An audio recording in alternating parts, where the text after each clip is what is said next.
साद्या काळाचो सातवो आयतार जराल प्रस्तावन आज सगळी पवित्र सभा साद्या काळाच्या सातव्या आयताराची देवस्तुती संभ्रमता आनी आयची सर वाचपां आमकां भांगराळो नियम नियाळूंक उलो दिता जो देव पुर्वजांचो कायदो दांताक दांत दोळ्याक दोळो म्हणलें आमी आयकलां पूण जेजू म्हणटा तुज्या दुस्मानांचो मोग करा तुमकां द्वेशतल्यांक बरें करा।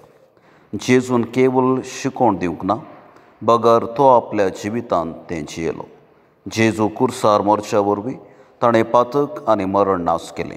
देव बरो आनी पातक्यांक सयत तो बोगशिता हें आमी जेजूच्या जिणेंत पळयलां। जेजून दुस्मानांचो मोग केल्ल्या बरी आमी आमच्या दुस्मानांचो मोग करूंक आसा, कित्याक देवान आमकां हर एकल्याक आपल्या सारक्या आनी सुरोपाये जगन रचला।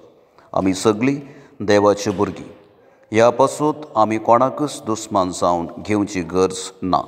जेजू म्हणटा हेरांनी तुमचे थंय कशें चल जाय म्हूण तुमी अपेक्षितात तशें तुमी तांचे थंय चला।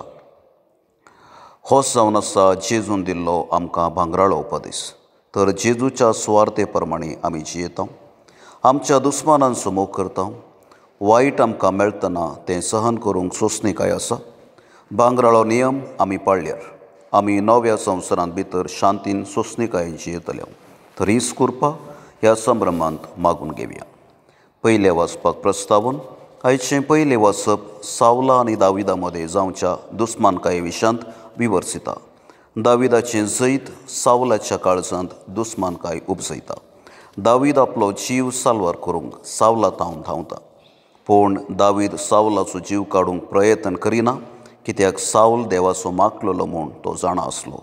तर देव सावलाक कितें करूंक आपणे दिता म्हूण उगडापें करचें हें उतर आतां आमी शीत दिवन आयकुया।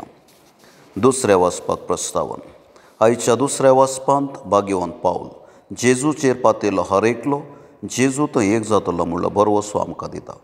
संवसाराच्या संगतीर आदावन जिवीत बांदलें आनी तो नास जालो, पूण आमी जेजूच्या आदर्शार आमचें जिवीत बांदूंक हाडल्यार आमकां सासणाचें जिवीत मेळटलें म्हणलें हें वाचप आमकां खात्री दिता।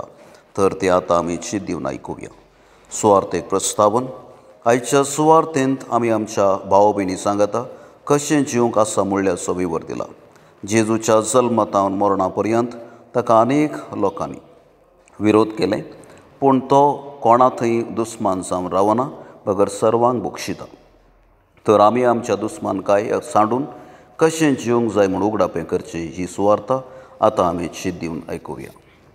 भावार्थ्यांची प्रार्थना पयलें पवित्र सभे पासून सर्गींच्या बापा जेजूचें मिसांव आनी साल्वसांवचो संदेश सगळ्या संवसाराक प्रसारूंक पवित्र सभेच्या वडिलांक सुटसुडीत कर।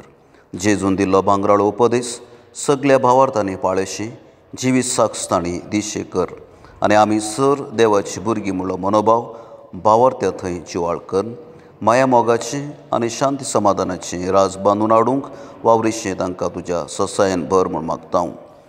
दुसरें देशा पासून मोगाळा बापा आमच्या राजकीय फुडाऱ्यांनी आपलो स्वार्थ सांडून परजेच्या मोगान भरून देशाच्या आनी परजेच्या उदरगते पासून वावरूंक तांकां तुज्या आदारान भर म्हूण मागता। तिसरें पिडेस्तां आनी निर्गतिका पासून दयाळा बापा पिडेस्तांक तांच्या पिडेतावन सुटका लाभय, तशेंच निर्गतिकांक बऱ्या मनाच्या मनशातावन सहकार लाभून तांच्या जिविताक भद्रती फावो कर म्हूण मागता। चवथें भुरग्यां आनी येवजणा पासून विस्वासी बापा सबार भुरगीं आनी येवजण आपल्या वार्षीक परिक्षेक तयाराय करून आसात, तांच्या वावटेचेर तुजें बेसांव घाल, बरी तयाराय कर, तांच्या परिक्षेंत बरें फलितांश तांकां फावो कर म्हूण मागता। पांचवें ह्या वेदी भोंवती जमल्या पासून काकुळदारा बापा ह्या देव तंपलांत जमल्या सर्वांनी जेजून आयच्या सुवार्थेन दिल्लो भांगराळो उपदेश आमच्या जिणेंत पाळूंक आमकां शिकय। एकामेका थंय दुस्मानकाय सांडून माया मोगान जिवंक आमकां तुजो आदार लाभय म्हूण मागता।